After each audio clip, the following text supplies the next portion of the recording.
Second মার্চে আমার একটাই বুকিং ছিল, কারণ আমার শরীরটা ভীষণই খারাপ ছিল। আর এই বুকিংসটা আমাকে 1 বছর আগের থেকে দিদি করে রেখেছিল, তো তার জন্য আমাকে যেতেই হতো।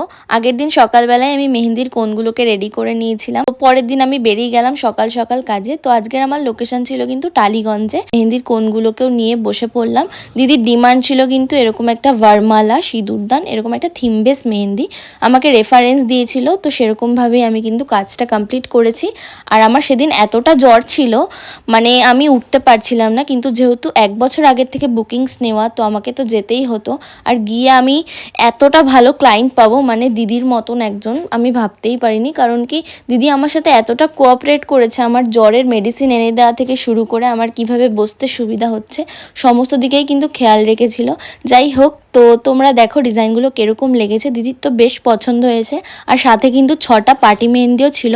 এই জ্বর নিয়ে আমি কিন্তু 6টা পাটি মেহেন্দি একাই কমপ্লিট করেছি, কারণ কাজটাকে প্রচণ্ড ভালোবাসি, তাই না? আচ্ছা, আমার কাজ যদি তোমাদের ভালো লেগে থাকে, তাহলে তোমাদের স্পেশাল ডেতে ব্রাইডাল মেহেন্দি পরানোর জন্য কিন্তু অবশ্যই আমাকে বুক করতে পারো।